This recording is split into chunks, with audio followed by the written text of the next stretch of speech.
आज हमारा डेलीगेशन मेरे साथ माननीय बंसल जी हैं, वासनिक जी हैं और अन्य मित्र हैं, चुनाव आयोग गए।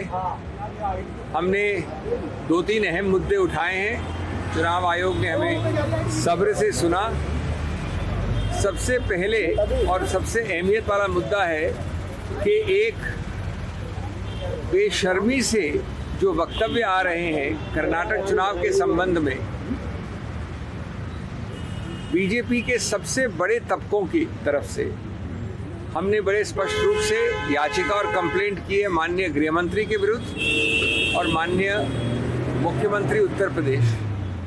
उन्होंने 3-4 वक्तव्य जो हमने अपने रिप्रेजेंटेशन में कोट किए हैं, बड़े स्पष्ट रूप से ऐसे स्टेटमेंट्स दिए हैं जो उकसाते हैं, आपसी वैमनस्य फैलाते हैं, पूरी तरह से झूठे हैं, नफरत फैलाते हैं।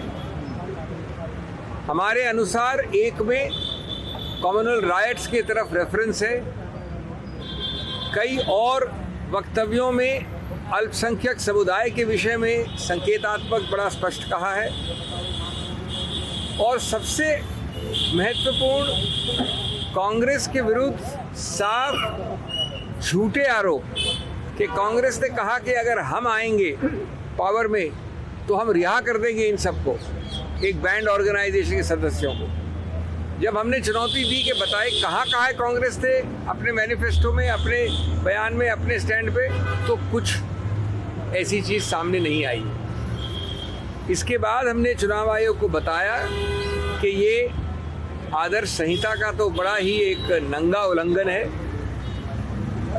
ज़बरदस्त और व्यापक उल्लंघन है। साथ साथ कई सारे फौजदारी प्रावधान इसमें लगते हैं ऐसे वक्तव्यों में। आप लोग जानते हैं उनका नंबर 153 है, वैमनस्य फैलाना, नफरत फैलाना, 505। उसके अलावा चुनाव के दौरान झूठे वक्तव्य करना। तीसरा हमने बताया चुनाव आयोग को कि उच्चतम न्यायालय ने बहुत स्पष्ट रूप से कई बार कहा है, और एक उदाहरण दिया हमने अमीश देवगन का केस जो 2021 में आया था उच्चतम न्यायालय में, जहां कहा गया है कि जितने आप बड़े पद और ओहदे पे हैं उतना ही आप पे जिम्मेवारी ज़्यादा है, उतना ही आपका वक्तव्य हम और ध्यान से देखेंगे और वो उतना ही ज़्यादा गलत होगा क्योंकि आपका ओहदा, आपका पद ऊंचा है। नंबर 3 हमने कहा कि ये बराबरी समतल ज़मीन को गैर बराबर करता है और इसलिए ये स्वतंत्र निष्पक्ष चुनाव पर आघात करता है, और स्वतंत्र निष्पक्ष चुनाव और गणतंत्र और लोकतंत्र हमारे संविधान के मूल ढांचे का एक अभिन्न अंग है। तो इसलिए चुनाव आयोग एक बहुत महत्वपूर्ण दायरे का पुलिसमैन है और उसको तुरंत एक्शन लेना चाहिए। उसको तुरंत एक्शन इसलिए भी लेना चाहिए क्योंकि चुनाव के समय बहुत कम होता है और कितना भी बड़ा पद हो, कितना भी बड़ा नाम हो, कितना भी बड़ा ओहदा हो, कानून सबके लिए बराबर है। और इसलिए हमने अपनी बात अंत की ये कह के कि ऐसे लोगों को तुरंत चुनाव कैंपेन में शरीक होने से रोक देना चाहिए, बैन कर देना चाहिए। अभिषेक जी, जिस बीजेपी नेता ने आज सोनिया गांधी के लिए जिस शब्द का प्रयोग किया उसकी भी शिकायत की है, जो विश्वकन्या थी। हमने अभी वो आज ही हुआ है, कुछ ही घंटों पहले हुआ है, तो हमने औपचारिक कंप्लेंट नहीं दी है। लेकिन मैं आपको आश्वस्त करना चाहता हूं कि कानून के जितने भी अधिकार क्षेत्र हैं, और वो सिर्फ चुनाव आयोग नहीं है, इतना भद्दा, इतना भर्त्सना योग्य, इतना गिरा हुआ गटर लेवल का बयान, और हमको हर दिन लेक्चर मिलता है, उपदेश मिलता है कैसे बोलना चाहिए। आप देखेंगे कि जैसे पहले मंत्रियों ने, बड़े बड़े वरिष्ठ बीजेपी नेताओं ने कहा है इस प्रकार की चीज़ें और कोई एक्शन नहीं लिया गया है, हमारे मुखर और प्रखर प्रधानमंत्री चुप रहते हैं, वैसा ही इसमें भी होगा। लेकिन हम अपना सब अधिकार क्षेत्र कानूनी इसके विरुद्ध इस्तेमाल करने का पूरा अधिकार क्षेत्र everybody speaks together in English. Let me English. Friends, we have just finished a very productive and a very important meeting. My honorable colleagues are here with us on a visit to the Election Commission. Mr. Bansal is here, Mr. Vasnik is here.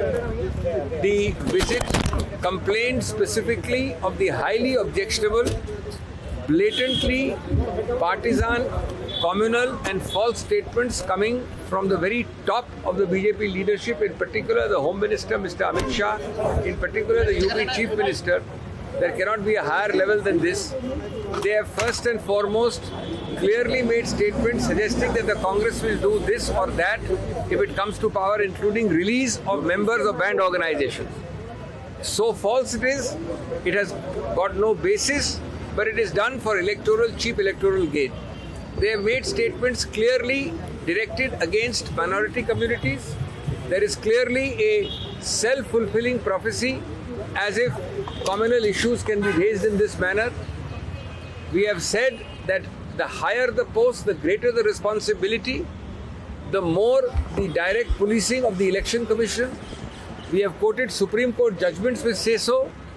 We have quoted the well-known Model Code of Conduct, and most importantly pointed out that a level playing field cannot be maintained for democracy, for free and fair elections, unless the Election Commission acts directly, and a level playing field is the heart of the basic structure of the Constitution, which is on the very top of the hierarchy.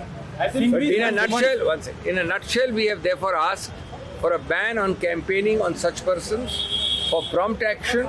We all understand that the window of elections is very narrow, and therefore clear, strong, effective ground action by the EC is vitally necessary on an urgent basis.